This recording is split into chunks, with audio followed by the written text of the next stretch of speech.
நீங்க இப்படி சோசியல் மீடியாவில் போட்டால் இப்போ அதுக்கு பதிலுக்கு அவங்க என்ன பண்ணுவாங்க? தலைவரை பற்றி போட்டால் தொண்டர்கள் என்ன பண்ணுவாங்கன்னா அதுக்கு பதிலடி கொஞ்சம் ஸ்ட்ராங்காகவே வரும். நீங்க அரசியல்வாதி அதிகாரியா நீங்க? அவர் அங்க மணல் உட்பட கனிம வள கொள்ளைகளை கடுமையாக எதிர்க்கக்கூடிய ஒரு சாதாரண நபராக இருந்திருக்காரு. அவரை லாரி ஏற்றி கொண்டுருக்காங்க. சிரிச்சிட்டு கடந்து போகக்கூடிய நபர் சீமானி இல்லை. எது இருந்தாலும் ஒன்று கேட்டா ரெண்டு வாங்கிக்க போடா அப்படின்னு அடிக்கக்கூடிய ஆளு. அப்ப இவங்களுக்கு என்ன இருக்கு? அதை வச்சுட்டு பாரு இப்படி பேசிட்டாருப்பா, அப்படி பேசிட்டாருப்பா. வேங்கவேல் பிரச்சனைக்கு இப்போ திடீர்னு அதே தெருவை சேர்ந்த ஆட்களை குற்றவாளி அப்படின்னு சொல்லி இது நீங்க ஆச்சரியப்படுறீங்க. நான் ஆச்சரியப்படல.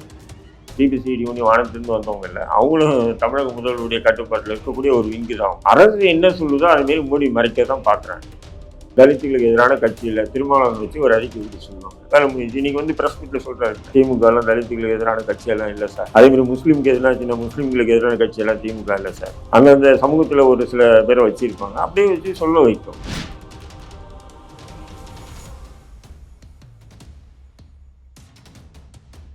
வணக்கம் லகரம் வாய்ஸ் நேர்களே. இன்று நம்முடன் இந்திய தேசிய லீக் கட்சியின் தலைவர் திரு தடா ரஹீம் இணைந்திருக்கிறார். வணக்கம் சார். சார், இந்த பிரச்சனை ஓயவே ஓயாது போல.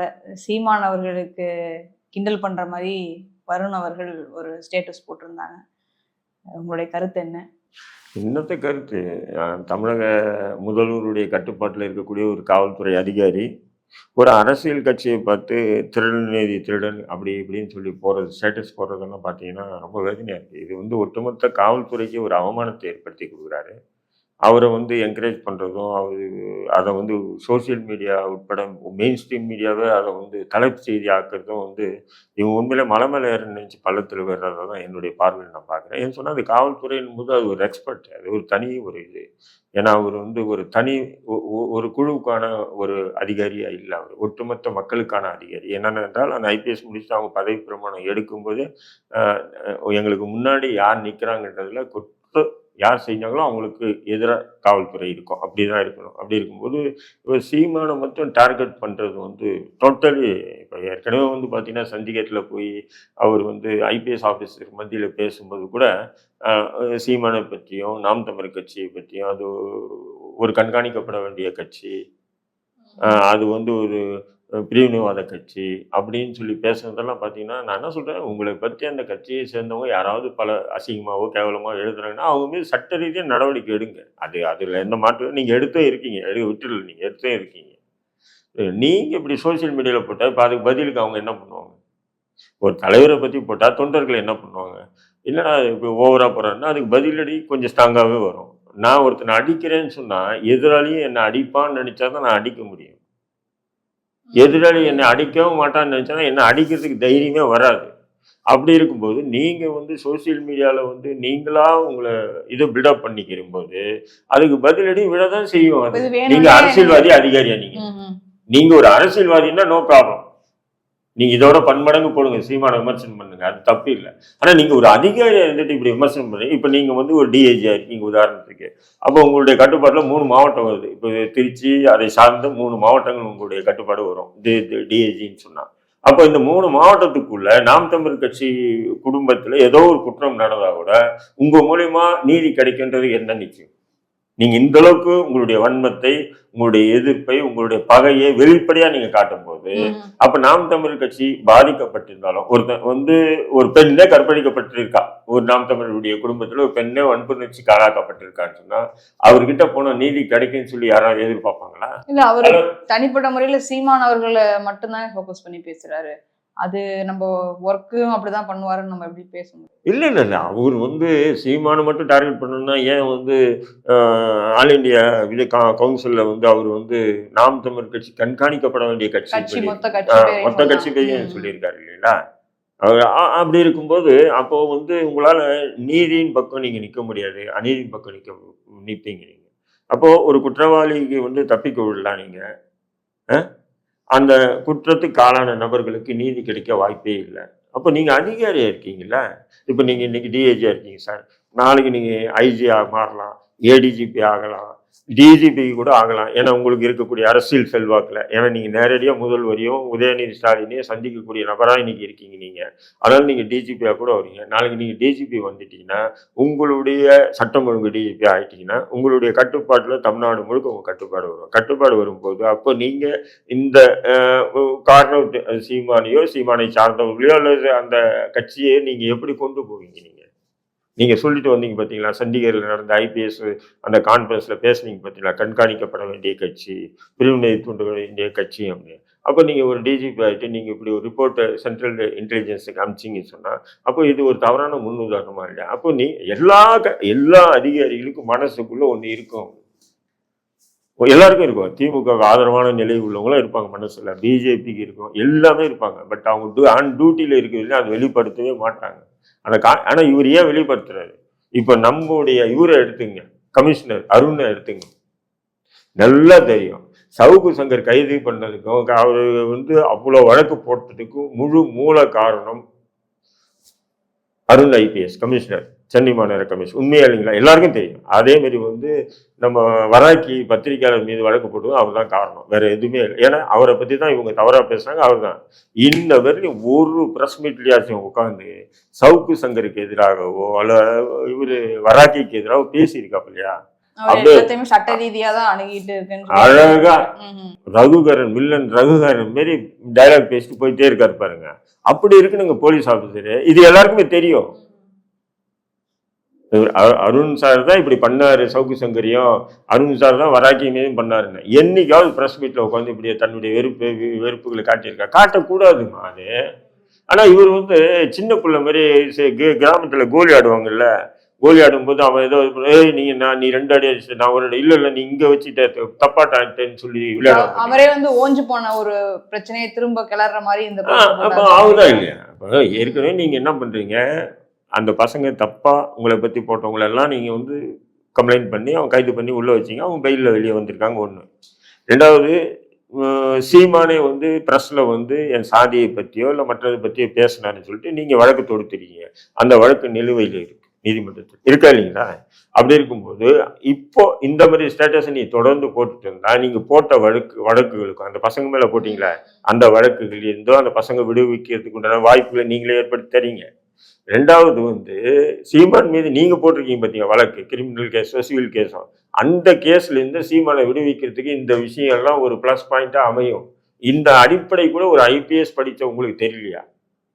நாளைக்கு இவங்க இதெல்லாம் எடுத்துக்கிட்டு இவங்க தரப்புல எடுத்து போய் வைப்பாங்க. இப்படியெல்லாம் ஒரு பொது வெளியில ஒரு ஆபீசர் பேசுனது நீங்க இதை கண்டிக்கிறீங்க என்ன, இதெல்லாம் பாருங்கன்னு சொல்லி வச்சாங்கன்னா நீதிபதி என்ன சொல்லுவாரு? நீங்க யோசனை பண்ணி பாருங்க. உண்மையிலே பார்த்தீங்கன்னா இவருக்கு யாரோ ஒரு தவறான ஒரு ஐடியா கொடுங்க. சின்ன வயசா இருக்கு, நான் கேள்விப்பட்ட வரையிலும் பணங்கன்னு வாங்க மாட்டேன், நேர்மையான அதிகாரின்னு தான் கேள்விப்பட்டிருக்கேன். அப்படி இருக்கும்போது அவர் ஒரு ஸ்டேட்டஸுக்கு வரலாம். ஏன் இப்படி தேவையில்லாம சாக்கடையில கால் வைக்கிறாரு இவருன்னு தெரியல எனக்கு. ஒரு ஸ்டேட்டஸ் அப்படியெல்லாம் போடக்கூடாது. இது உடனே டிஜிபி கண்டிக்காம இருக்காரு. நான் இப்போ அரசியல் செல்வாக்கு எவ்வளவு இருக்கு இவங்க மேல? ஏன்னா இதே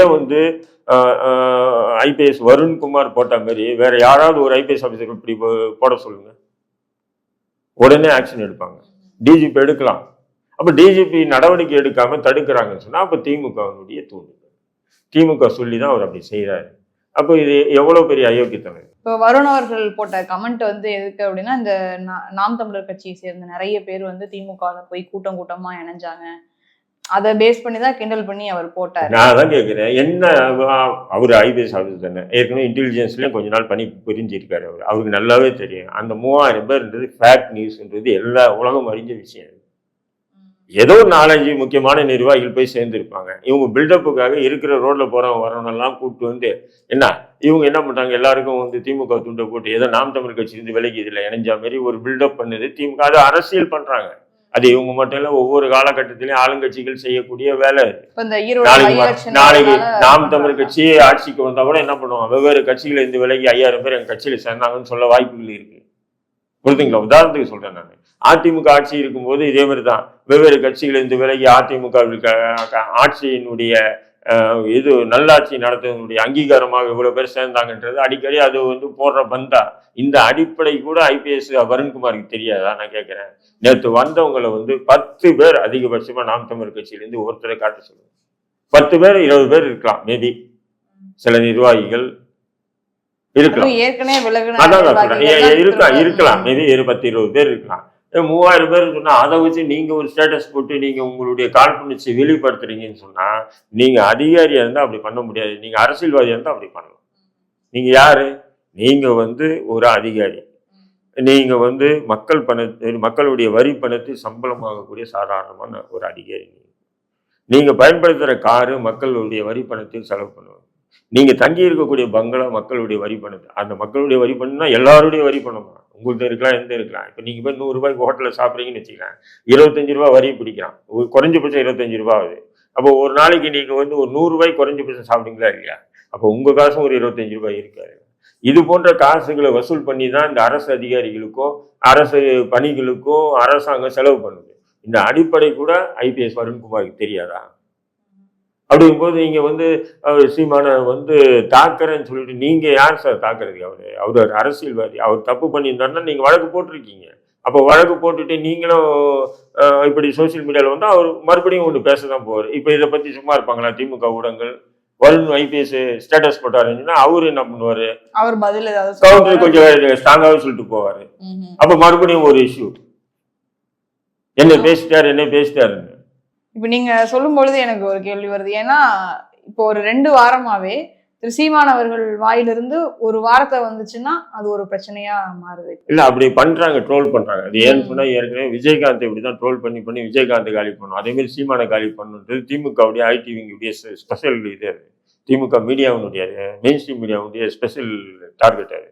ஏன்னா ஒரு நேரத்தில் தமிழ்நாட்டில் தவிர்க்க முடியாத ஒரு அரசியல் தலைவராக இருந்தார் விஜயகாந்த் இப்படிதான் போற இடத்துலலாம் வெறுப்பேற்றி ஒரே கேள்வி திரும்ப கேட்டு அவர் பதில் சொல்லிட்டு போயிட்டார். இப்போ பெரியாரை பத்தி பாருங்க, பெரியாரை பத்தி விமர்சனம் பண்ணாரு. கடந்து போகும்போதெல்லாம் மைக்கு நீட்டும் போது பெரியாரை பத்தி அவர் என்ன பண்றாரு? 1க்கு 2 பேசி விட்டுறாரு. அதை பாருங்க, அன்னைக்கு இது பேசினாரா இன்னைக்கு இது பேச இன்னும் அடங்களை பாருங்க. இதேதான் உங்களுக்கு வேலை. பெரியாரை பத்தி விமர்சனம் பண்ணா நீங்க பதிலடி கொடுக்குறீங்க. நீங்க பதிலடி கொடுக்குறத வன்மமாக கொடுக்குறீங்கன்னு வைங்க, அது வேற விஷயம். புரியுதுங்களா? பெரியாரே சொல்லியிருக்காரு, என் பேச்சு எதுனா தப்பா இருந்தா எது கேளுன்னு கேட்டிருக்காரு. சொல்லியிருக்காரா இல்லையா? இப்போ இதுல என்ன தவறு? சரி, நீங்க விமர்சனம் பண்ணுங்க, ஆரோக்கியமான முறையில விமர்சனம் பண்ணுங்க. நீங்க அசிங்கமாகவும் கூட பண்றீங்க. கேட்டா அவர் அசிங்கம் பிடிச்சவனுக்கு அசிங்கத்தலாம் அப்படின்னு. சரி, அவருக்கு தான் கொள்கையற்றவர். நீங்க தான் திராவிட பாரம்பரியத்தை ஊர்னவங்க தானே. நீங்களாச்சும் அந்த அசிங்கத்தை தவிர்த்து நேர்மையா உண்மையா பொது வெளியில பதில் வைக்கலாமா இல்லையா? வைக்கிறது இல்லையா? அவங்க அந்த போட்டோ எடிட் ஆயிருக்கலாம், எடிட்டா கூட இருக்கலாம். ஆனா அவர் சந்திச்சது உண்மைதானே, புகைப்படம் எடுத்தது உண்மைதானே. ஒரு போட்டோ என்னும்போது போஸ்டர்ல போடுறதுக்கு பிட் நோட்டீஸ்ல போடுறதுன்னு சொன்னா அப்போ தலைவர் பக்கத்துல நின்ன மாதிரி ஒரு போட்டோ வேணும்னு சொன்னா இருக்காது. இப்ப நானே எடுத்துங்க, பல வருஷம் பாபா கூட இருந்தேன். இருந்த புகைப்படங்கள் எல்லாம் சிபிஐ கைது பண்ணும்போது பயந்து எங்க வீட்டுல என்ன பண்ணிட்டாங்க, எல்லாத்தையும் எரிச்சிட்டாங்க. ஒரு புகைப்படம் கூட இல்லை. இப்ப பசங்க என்ன பண்றானுங்க, எங்க கட்சி பசங்க பாபா கூட இருக்கிற மாதிரி என் புகைப்படம் போடுறாங்க. இப்ப பாருங்க, எல்லாம் செட்டிங் அப்படின்னு சொன்னா அப்ப நான் பாபா கூட இருந்தது இல்லாம போயிடுமா? உதாரணத்துக்கு சொல்றேன். அந்த அடிப்படை கூட இல்லாம அந்த போட்டோவே ஃபேக்ட் நான் எடிட் பண்ண, அவர் எடிட் பண்ணி இருக்கலாம். ஏன்னா தலைவர் பக்கத்துல இப்படி ஒரு பவியமா நிக்கிற மாதிரி ஒரு போடுங்க, அதுதான் போஸ்டருக்கு டிசைன் இதுக்கு நல்லா இருக்கும் அப்படின்னு சொல்லியிருக்கலாம். அதுக்காக எடிட் பண்ணியிருக்கலாம், எடிட் பண்ணி கொடுத்துருக்கலாம். அதை விட்டு ஒட்டுமொத்தமா அவரு போனவோ இல்லை, போட்டோ எடுக்கல. போட்டோ எடுத்திருக்காங்க, நிறைய போட்டோ எடுத்திருக்காங்க. இங்கேருந்து ஈழ மக்களே நிறைய பேர் எங்கிட்ட பேசுறாங்க. வந்தது, சந்திச்சது, போட்டோ புகைப்படம் எடுத்தது எல்லாமே தெரியும். நமக்கு தெரியாத ஒன்றும் இல்லை. ஆனா அது ஒரு விஷயம். அது ஏன் அப்படி இருக்குன்னு நீங்க நினைக்கிறீங்க? ஏன்னா வேற முக்கியமான விஷயங்கள்லாம் இங்க நடக்குது. திருச்சியில ஒரு மணல் கொள்ளையை தட்டி கேட்ட ஒரு ஆளை கொல்றாங்க. அதான் அந்த மாதிரி இஷ்யூக்கள் மெயின் ஸ்ட்ரீம் மீடியா மறைக்குது பாருங்க. எந்த மீடியாவும் நான் சொல்றேன், திமுக ஊடகங்கள் விடுங்க, மெயின் ஸ்ட்ரீம் மீடியா ஜகபர் அலின்னு சொல்லக்கூடிய அந்த புதுக்கோட்டை மாவட்டத்தினுடைய திருமயம் பக்கத்தில் இருக்கக்கூடிய வெங்களூர் என்ற அந்த பகுதியை சேர்ந்த ஜகபர் அலி ஒரு சமூக செயல்பாட்டாளர், அங்க ஒன்றிய அதிமுகவினுடைய செயலாளர் இருக்காரு. அவர் அங்க மணல் உட்பட கனிம வள கொள்ளைகளை கடுமையாக எதிர்க்கக்கூடிய ஒரு சாதாரண நபராக இருந்திருக்காரு.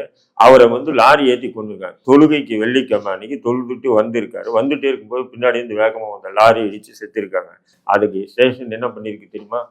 இதுல என்னன்னு சொன்னா, இந்த மணல் மாஃபியா, இந்த கனிம வள மாஃபியாக்கள் இருக்கும் பார்த்தீங்களா, அவங்க நம்ம அந்த மாஃபியாக்களை பற்றி தான் பார்க்குறோம். ஆனா அந்த மாஃபியாக்கள் சொல்றதை கேட்கக்கூடிய அதிகாரிகள் கூட என்னுடைய பார்வையில் மாஃபியா தான் தெரியுறாங்க.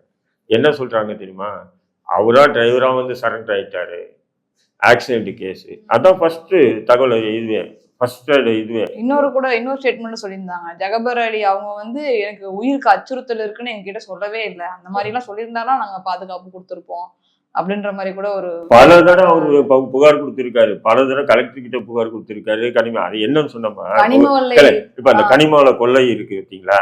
இப்ப உதாரணத்துக்கு எடுத்தீங்கன்னா, மணல் அரசாங்கம் தானே அனுமதி கொடுத்திருக்கு. அப்ப அதை தானே அவங்க அல்றாங்க. அதை போய் இவர் ஏன் வந்து குடைச்சல் கொடுக்கணும்? இப்படி ஒரு டாக் ஓடுது பொதுவாகவே. நான் என்ன சொல்றேன்னா, இப்போ உதாரணத்துக்கு இப்போ மணல் பார்த்தீங்கன்னா இந்த ஸ்கொயர் ஃபீட் கணக்கில் தான் கொடுப்பாங்க. இவ்வளோ இடத்துல தான் நீங்க மணல் அள்ளணும். இவனுக்கு ஏக்கர் கணக்கை பிடிச்சி அள்ளுறது ஒண்ணு. ரெண்டாவது, ஆழம் வந்து 1 மீட்டருக்கு மேல அள்ளக்கூடாது. அதாவது 1 மீட்டர் இது இப்ப மணல் அள்ளுறாங்க இல்லையா, 1 மீட்டருக்கு மேல அள்ளக்கூடாது. இது 2வது கண்டிஷன். 3வது கண்டிஷன், இந்த மணல் அள்ளுறத மனுஷன் தான் மம்முட்டியால அள்ளணும். ராட்சச இயந்திரங்களை வச்சு அள்ளக்கூடாது. ஆனா இவனுக்கு என்ன பண்றானுங்க, 1 மீட்டர் அள்ளுறதுக்கு பதிலா 100 மீட்டர் அள்ளுறானுங்க. ஒண்ணு. ரெண்டாவது, ஆட்களை வச்சு அள்ளணும்னு சொல்லி அந்த அரசாங்கத்துடைய விதி அந்த பொதுப்பணித்துறை அந்த ஒரு இது இருக்கு. அதை இவனுக்கு என்ன பண்றானுங்க, ராட்சச இயந்திரங்களை வச்சு அதை அள்ளுறானுங்க. அது இப்ப இதெல்லாம் வந்து அள்ளுற மண்ணை இவனுக்கு என்ன பண்றானு கொட்டி வைக்கிறானுங்க ஆத்திலே ஒரு இடம் பக்கத்துல, அது லாரி வந்து எடுக்கிற மாதிரி. அப்போ எல்லாமே சட்டவிரோதம். இதுதான் புகார். ஆத்து மண்ணில் கவர்மெண்ட் ஆர்டர் கொடுக்குது, அதை அள்ளும் போது இவங்க வந்து இடைஞ்சல் பண்ணி இவனுங்க காசுக்காக அப்படி பண்றானுங்கன்னு எல்லாரும் சொல்றானுங்க. அது இல்லை. ஆனா அரசு கொடுக்கக்கூடிய விதிமுறைகளுக்கு மீறி அவனுங்க செயல்படுறானுங்க. அதை தான் சமூக செயல்பாட்டருக்கு நிறைய இடத்துல வந்து புகார் கொடுக்கும்போது அவர்கள் கொல்லப்படுறாங்க. அதுவும் திமுக ஆட்சி வந்து அதிகம். ஏற்கனவே தூத்துக்குடியில் ஒருத்தர் வந்து பிரான்சிஸ்னு ஒருத்தர் வந்து அலுவலகத்துல உட்கார்ந்து இருக்கும்போது வெட்டி சாய்ச்சானுங்க. அப்போ கூட என்ன பண்ணீங்க, அந்த வெட்டின 3 பேரை குற்றவாளின்னு சொல்லி கைது பண்ணி உள்ள போட்டீங்க. அவங்களை தூண்டியது யாரு? கைது பண்ணீங்களா? இப்ப அதே மாதிரிதான் ஜகபர் அலி விஷயம். அப்போ இந்த விஷயங்கள்லாம் திசை திருப்பணும்னா ஒரே வழி, இந்த சீமான் விஷயம் திரும்ப திரும்ப திரும்ப பேசி பெரிய இஷ்யூ ஆக்கணும். ஜகபர் அலி அவங்களுடைய விஷயத்த அதிமுகவும் பெருசா கையில எடுக்கலையா? அதாங்க இப்ப என்ன பண்றாங்க, இந்த மாதிரி விஷயங்களுக்காக பெரியாரை பத்தி அவர்கிட்ட போய் மைக்கு நீட்டுது. அவரு எதுக்குமே வந்து சிரிச்சுட்டு கடந்து போகக்கூடிய நபர் சீமானி இல்லை. எது இருந்தாலும் 1 கேட்டா 2 வாங்கிக்க போடா அப்படின்னு நடிக்கக்கூடிய ஆளு. அப்ப இவங்களுக்கு என்ன இருக்கு, அதை வச்சுட்டு பாரு இப்படி பேசிட்டாருப்பா, அப்படி பேசிட்டாருப்பா. அப்ப ஊடகங்கள் மக்களுடைய மெயின் செட்டப் எல்லாம் அப்படி போயிடுது. அப்ப இங்க ஒரு சமூக செயல்பாட்டாளர் ஒரு கனிம வள கொள்ளைக்கு எதிராக போராடி ஒரு நபர் கொல்லப்பட்ட விஷயமே காணாம போயிடுச்சே இல்லைங்களா? இதுக்கு வந்து காரணம் வந்து திமுகவுடைய அந்த மெயின் ஸ்ட்ரீம் மீடியாவுடைய கட்டுப்பாட்டுல இருக்கு. நேற்று கூட அவன் பிக்காலின்னு சொல்லிட்டு போறான். அவன் கிடக்குற பிக்காலி பையன் அப்படின்ட்டு போறாரு. ஆனா இவங்க எப்படி போடுறாங்க, நீங்களே அந்த இடத்துல பீப் போட்டு அது பெரிய கெட்ட வார்த்தை மாதிரி காட்டுறாங்க. ஏன் இப்படின்ற? அப்ப இதுதான் ட்ரோல். இன்னைக்கு அதை வந்து விவாதமாவும் வச்சு ஒரு பத்திரிகையாளர்களை வந்து சீமான் தொடர்ச்சியாக வந்து மரியாதை குறைவா நடத்துறாங்க. பெண் பத்திரிகையாளர், அதுவும் பெண் பத்திரிகை முன்னாடி அசிங்கமா கேவலமா பேசிட்டாருன்னு சொல்லி பத்திரிகை சங்கமே அறிக்கை வெளியிடுது. இவங்க ஏற்படுத்தினது தானே அந்த பத்திரிகை சங்கங்கள்லாம். அப்போ இது எல்லாம் காரணம் என்ன சொன்னா, இது போன்ற முக்கியமான இஷ்யூ வந்து பேசப்படக்கூடாது, அதை மறைக்கணும். ஒரு கோடு இருக்குன்னா அது பக்கத்துல பெரிய கோடா ஒன்று போடணும். இந்த மாதிரி கோடா போட்டு விட்டு சின்ன கோடா ஆக்கிடுறது. இப்போ அதே மாதிரி ரொம்ப முக்கியமான வேங்கவேல் பிரச்சனைக்கு இப்போ திடீர்னு அந்த பகுதியில அதே தெருவை சேர்ந்த ஆட்களை வந்து குற்றவாளி அப்படின்னு சொல்லி இது நீங்க ஆச்சரியப்படுறீங்க. நான் ஆச்சரியப்படல. ஏற்கனவே நான் ஆம்ஸ்டாங் வழக்கிலே நான் பார்த்துட்டேன். முக்கியமான குற்றவாளிகளை தப்பிக்க வைப்பதற்காக ஆம்ஸ்டாங்கை வந்து என்ன பண்ணாங்க, யாரோ ஏற்கனவே பழைய லிஸ்ட்ல இருந்தவங்களெல்லாம் தூக்கி தட்டி போட்டு இவங்க தான் குற்றவாளின்னு சொல்லி குற்றப்பத்திரிகை தாக்கல் பண்ணாங்க இல்லையா? ஏற்கனவே சம்பவம் செஞ்சுருந்தாங்க. அப்புறம் மொட்டை யாரையோ சொன்னாங்க, இவங்க சொன்னாங்க. அதெல்லாம் குற்றப்பத்திரிகையில் எதுவுமே இல்லை. இவங்க தான் குற்றவாளி, இவங்க தான் திட்டமிட்டாங்க, இவங்க தான் கொலை பண்ணாங்க. அப்போ ஆம்ஸ்டாங் ஒரு ரவுடி, இன்னொரு ரவுடியை கொண்டுட்டாரு. புரியுதுங்களா உங்களுக்கு? அப்ப ஆரம்பத்திலிருந்தே ஒரு தலித் சமூகத்தினுடைய ஒரு ஆளுமையை, ஒரு தேசிய கட்சியினுடைய மாநில தலைவர் என்ற ஆளுமையை ஒரு திமுக ஆட்சியில் கொல்லப்படுறாரு. இன்டெலிஜென்ஸ் உளவுத்துறைக்கு தெரியாம இது நடந்ததா? இப்படி பல கேள்விகள் திமுக எடுத்து வைக்க இல்ல நாங்க நியாயமா நடக்கிறோம், இல்ல நாங்க நியாயமா நடக்கிறோம்னு அந்த விசாரணையினுடைய ஆரம்ப கட்டத்திலே A1 அக்கேஷன் சொல்லக்கூடிய திருவேங்கடத்துக்கு என்கவுண்டர் பண்றாங்க. அப்புறம் காக்காத்தோப்பு பாலாஜின்றாங்க. காக்காத்தோப்பு பாலாஜி என்கவுண்டர் பண்ற பிறகு சொல்றாங்க அவருக்கு அந்த வழக்குக்கு சம்பந்தம் இல்லைன்றாங்க. சிசி ராஜா தான் மெயின் கேரக்டர்ன்றாங்க. அப்புறம் சிசி ராஜா என்கவுண்டர் பண்ணதுக்கு அப்புறம் அதுக்கு வழக்குக்கும் அதுக்கும் சம்பந்தம் இல்லை, அவர் ஏற்கனவே வந்து பிடி வாரண்ட்ல வந்து நாங்க பிடிச்சிட்டு வந்து தப்பிக்க முயற்சி தான் சுட்டோம் அப்படின்றாங்க. எப்படி இருக்கு பாருங்க இது எல்லாமே அப்படின்னு சொல்லிட்டு இப்ப என்ன பண்ணிட்டாங்கன்னா முடிஞ்சிச்சு. அவர் வந்து ஆம்ஸ்டாங் யார் கொலை பண்ண? ரவுடிஸ். அப்போ ரவுடிஸுக்கு மத்தியில அவர் பகை இருந்தது. அப்புறம் நீங்க ஒரு அரசியல் தலைவராகவோ ஒரு ஒடுக்கப்பட்ட மக்களினுடைய ஒரு ஆளுமையாவோ அல்லது தேசிய கட்சியினுடைய மாநில தலைவரா நீ பாத்துக்கிற, நாங்க திமுக அரசு அதெல்லாம் பார்க்காதடா, இதுதான் அப்படின்றது தான். இப்ப அதை தொடர்ந்து தான் வேங்கை வயல். இப்ப அந்த வேங்கை வயல் விஷயத்து என்ன நடந்தது, அந்த காவலர் வந்து ஏதோ ஊர்ல பணிபுரியாது, அவர் வீட்டுக்கு வந்திருக்காரு. வீட்டுக்கு வந்து முகம் கால் கழுவும்போது என்ன நாறுது என்பது என்னன்னு தெரியலடா, ஒரு 2-3 நாளா இப்படி தாண்டா தண்ணி வருதுன்னு அவங்க அம்மா சொல்லியிருக்கு. அவங்க அம்மா சொல்லியிருக்கு. சொன்ன உடனே இவர் உடனே என்ன ஏதுன்னு இவர் போலீஸ்காராச்சா, உடனே பசங்க 2 பேரை கூப்பிட்டு போய் அவங்க மேலே போறாங்க. பார்த்தா உள்ள மலமா இருந்திருக்கு. மலமா இருந்திருக்குன்னு சொல்லி உடனே சேர்ந்து எடுக்கிறானுங்க. அப்போ அந்த வீடியோவும் எடுக்க, இதுதான் இதுல ட்விஸ்டிங் என்ன சொல்றேன், அந்த வீடியோ எடுக்கிறாங்க. அவங்க சில பசங்க என்ன பண்றாங்க, அங்க இந்த மேலே இருந்துட்டு இது செல்ஃபி எல்லாம் எடுக்குது. அதெல்லாம் சோசியல் மீடியால அந்த பசங்களே வெளியிடுறானுங்க. இப்போ அந்த போலீஸ்காரரும் அது கூட அந்த 2 பேரும் சேர்ந்து குற்றவாளிகள். அதுதான் நிறைய பேருடைய அவரு என்ன பண்றாரு, வழக்கறிஞர் தன்னுடைய வழக்கறிஞருக்கு போன் பண்ணி சொல்றாரு, என்னங்க இது அநியாயமா இருக்கு, நான் ஒரு போலீஸ்காரன், என்ன நீ ஒத்துக்க, இந்த இஷ்யூ இதோட முடிக்கலாம், தேவையில்லாம வளரக்கூடாது அப்படின்னு சொல்லி என்னை வந்து ஒரு விதமா சிபிசிஐடி என்னை வந்து டார்ச்சர் பண்ணுது அப்படின்னு சொல்லி தன்னுடைய வழக்கறிஞர்கிட்ட அவர் பகிர்ந்திருக்காரு. இப்ப அந்த மேல பிடிச்ச அந்த வீடியோ எல்லாம் இருக்கு பாத்தீங்களா, அதை இன்னைக்கு மறுபடியும் சோசியல் மீடியால வந்து போலீஸ் கொடுக்குது. அந்த வீடியோக்கள் ஏற்கனவே வந்தது இல்லை. ஏன்னா அந்த பசங்க தான் ஏறினது, அந்த பசங்க தான் வந்து அந்த தொட்டியை மறுபடியும் கிளீன் பண்ணுறானுங்க. அவனுங்க கிளீன் பண்ணும்போது எடுத்த வீடியோக்களை மறுபடியும் சோசியல் மீடியாவில் கொடுக்குறாங்க. அப்போ இது எப்படி இருக்கு? அப்போ அன்னைக்கு ஆம்ஸ்டாங்குடைய மர்டர் வந்து தலித்துகளுக்கு எதிராக திமுக செயல்பட்டதுன்னு சொல்லுவேன் நான். இன்னைக்கு வேங்கையூர் விஷயத்தில் தலித்து இது சம்பந்தமாக திருமாவளவன் கேட்டா திமுக தலித்துகளுக்கு எதிரானலாம் சப்போர்ட் பண்ணல, தலித்துகளுக்கு எதிரான கட்சி இல்லை. அப்போ தலித்துகளுக்கு எதிரான கட்சி இல்லை தான் நானும் ஒத்துக்கிறோம். அப்ப நீங்க எதுக்கு சிபிஐ கேட்கறீங்க மறுபடியும் வழக்க? ஏன்னா காவல்துறை முழுக்க முழுக்க முதல்வருடைய கட்டுப்பாட்டுல இருக்கு. நான் ஒண்ணு கேட்கிறேன் உங்ககிட்ட, இவ்வளவு ஒரு இந்த வழக்கை பொறுத்தவரைக்கும் மிக முக்கியமான வழக்கு, சாதாரணமான வழக்கு இல்லை, இருக்கா இல்லைங்களா? அப்படி இருக்கும்போது நீதிமன்றத்துல உயர் நீதிமன்றத்துல போட்ட மனுவை விசாரிக்க வரும்போது நாங்க குற்றப்பத்திரிகை தாக்கல் பண்ணிட்டோம் அப்படின்றாங்க. நல்லா புரிஞ்சு, நாங்க குற்றப்பத்திரிகை தாக்கல் பண்றோம். ஆனா ஒரு குற்றப்பத்திரிகை தாக்கல் பண்ணியிருக்காங்கன்னா மிக முக்கியமான வழக்குல ஒரு சிஎம் முதலமைச்சருக்கு தெரியாமலோ அல்லது உள்துறை செயலாளருக்கு தெரியாமலோ அல்லது டிஜிபிக்கு தெரியாமலோ இது தாக்கல் பண்ணது வாய்ப்பு இருக்கும்? சொல்லுங்க. அப்ப நீங்க வந்து எந்த அளவு உள்ளுக்குள்ளே வச்சு இந்த விஷயத்தை முடிச்சிருக்கீங்க பாருங்க. ஏன்னா நீங்க குற்றப்பத்திரிகை தாக்கல் பண்ணியாச்சு, இவ்வளவு முக்கியமான வழக்கு, ஏதோ ரோட்ல போயிட்டே இருந்தா பிட் பாக்கெட் எடுத்து போயிட்டா அந்த வழக்கு சம்பந்தமா வந்து குற்றப்பத்திரிகை தாக்கல் பண்ணாங்க. அது முதல்வருக்கு தெரியாம இருக்கலாம், டிஜிபிக்கு தெரியாம இருக்கலாம், ஏடிஜிபிக்கு தெரியாம இருக்கலாம், இன்டெலிஜென்ஸுக்கு தெரியாம இருக்கலாம். அது சாதாரண வழக்கு. ஆனா இந்த வழக்கு எப்படிப்பட்ட வழக்கு? அதி முக்கியமான வழக்கு. இப்ப நீங்க சொல்ற இந்த ஆதாரங்கள், காட்டுற போட்டோ வீடியோ இது எல்லாமே முன்னாடியே எல்லாருக்குமே கிடைச்சிருச்சு. முன்னாடியே மெயின்ஸ்ட்ரீம் மீடியால வந்திருக்கு. இந்த குற்றப்பத்திரிகையை இப்போ வந்து வெளியிட்டு இவங்கதான் குற்றவாளி அப்படின்னு சொல்றதுக்கான காரணம் என்னன்னு நினைக்கிறீங்க? அதாவதுமா இது சம்பந்தமா வந்து இவங்க வந்து இதுவும் வந்து ஸ்பெஷல் சிபிசிஐடி ஒன்று வானத்திலிருந்து வந்தவங்க இல்லை, அவங்களும் தமிழக முதல்வருடைய கட்டுப்பாட்டில் இருக்கக்கூடிய ஒரு விங்கு தான் அவங்க, புரியுதுங்களா? அப்படி இருக்கும்போது அவங்களும் போலீஸ்காரங்க, தமிழ்நாட்டு போலீஸ் தான் அவங்க. அப்போ அரசு என்ன சொல்லுதோ அது மாரி மூடி மறைக்க தான் பாக்குறாங்க. இது வேற விதமா வந்து கண்டுபிடிச்சு போயிடுச்சுன்னா இருக்கும். அவங்களே போட்டாங்கன்னு சொன்னா இது கொஞ்ச நாள் கத்துவாங்க, தலித்துக்கு எதிரான அரசியல், அது அரசியல், இது அரசியல் கொஞ்ச நாள் கத்துவாங்க, அப்புறம் ஓஞ்சி போயிடுவானுங்க, போட்டோம் விடுங்க அப்படின்னு சொல்லி திமுக சொல்லி நடந்ததா கூட வாய்ப்புகள் இருக்கு இல்லையா? ஆனா சிபிஐக்கு மாத்த சொல்லி மாத்த தயாரா இல்லையா? கம்யூனிஸ்ட் கட்சியினரும் சிபிஐக்கு மாத்துங்க அப்படின்னு சொல்லி சொல்றாங்க. நீங்க கூட கொஞ்ச நேரத்துக்கு முன்னாடி சொல்லிட்டு இருந்தீங்க சிபிஐக்கு மாத்துங்கன்னு சொல்றாங்களே தவிர சட்டம் ஒழுங்கு சரியில்லை அப்படின்றத யாரும் சொல்ல மாட்டாங்க. அது திமுக குற்றம் சொல்ல மாட்டோம், போலீஸையும் குற்றம் சொல்ல மாட்டோம். ஆனா இந்த வழக்குல நீதி இல்ல, சிபிஐக்கு மாத்துங்க. என்னடா இது, நீங்க திமுக அரசும் குற்றம் சொல்லணும், இல்ல குற்றம் சொல்லாதீங்க, போலீஸாச்சும் குறைஞ்சபட்சம் குற்றம் சொல்லணுமா இல்லையா? இல்ல இவ்வளவு ரகசியமா வந்து சிபிசிஐடி யாருக்கும் தெரியாம நாங்க குற்றப்பத்திரிகை தாக்கல் பண்றோம்னு சொல்லி நீங்க குற்றப்பத்திரிகை ஒரு வழக்கு, அதிமுக்கியமான வழக்கு. இப்ப ஆம்ஸ்டாங் வழக்கு குற்றப்பத்திரிகை தாக்கல் பண்ணும்போது அத்தனை மீடியால வந்ததா இல்லையா? இன்னைக்கு குற்றப்பத்திரிகை தாக்கல் பண்ணாங்களா இல்லையா? அப்ப இந்த வழக்கு அதை விட பன்மடங்கு பெரிய வழக்கு. இது வேங்கை வயல் வழக்கு, ஒரு சமூகம் சார்ந்த வழக்கு இல்லைங்களா? அப்போ இந்த வழக்கு குற்றப்பத்திரிகை நாங்க தாக்கல் பண்றோம்னு உயர் நீதிமன்றத்தை அசால்ட்டா சொல்றாங்க. எந்த ஊடகத்துல ஒரு வரி செய்தி கூட வரல.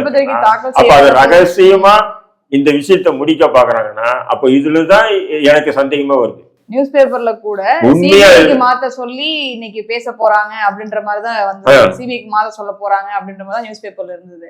சடனா பார்த்தா குற்றப்பத்திரிகை வந்துருச்சு, குற்றவாளிகளை சொல்லிட்டாங்க அப்படின்ற மாதிரி இது இவங்க பண்ண இந்த ஒரு மறைமுகமான அவசரமா ரெடி பண்ணி அவசரமா இது நீதிமன்றத்தில் இவங்க குற்றப்பத்திரிகை தாக்கல் பண்ணது, அந்த குற்றப்பத்திரிகை தாக்கல் பண்ணது வெளியே ஊடகங்களுக்கே தெரியாம அப்படியே ரகசியமா வைக்கதான் இதுல வந்து நிச்சயமா உண்மையான குற்றவாளி இல்லைன்னா வெளிப்படையா தன்மை இருந்திருக்கும். இப்ப ஆம்ஸ்டாங் வழக்குல நடக்குதா இல்லையா? அப்ப அதே மாதிரி ஏன் நடத்தாம நீங்க மறைமுகமா செஞ்சிருக்கீங்க? அப்ப மறைமுகமா நீங்க செய்யறீங்கன்னு சொன்னா இந்த விஷயத்த அதிகமா பேசிட்டே இருக்காங்க, நாம இதை முடிக்கணும்னு சொல்லி முடிச்சிருக்கீங்க. தேர்தல் வரும்பொழுது அவங்களுக்கு இது பெரிய இதை சொல்லி ஒரு காரணமா சொல்லிடக்கூடாதுன்றதுக்காக இப்ப அதுக்குதான் இப்ப என்ன பண்ணுவாங்க, தலித்துகளுக்கு எதிரான கட்சியில திருமாவளவன் வச்சு ஒரு அறிக்கை விட்டு சொல்லுவாங்க, வேலை முடிஞ்சு. இன்னைக்கு வந்து பிரஸ் மீட்ல சொல்றாரு இல்ல, திமுக எல்லாம் தலித்துகளுக்கு எதிரான கட்சியெல்லாம் இல்லை சார். அதே மாதிரி முஸ்லீமுக்கு எதிராச்சுன்னா முஸ்லீம்களுக்கு எதிரான கட்சியெல்லாம் திமுக இல்லை சார். அந்தந்த சமூகத்தில் ஒரு சில பேரை வச்சிருப்பாங்க, அப்படியே வச்சு சொல்ல வைக்கும். இது திமுக இன்னைக்கு நேரத்தில் இல்லை, இது காலங்காலமாக அவங்க செஞ்சுட்டு வரக்கூடிய நடைமுறை தான் அது. இவ்வளோ நேரம் நிறைய விஷயங்கள் பகிர்ந்துக்கிட்டீங்க, ரொம்ப நன்றி சார்.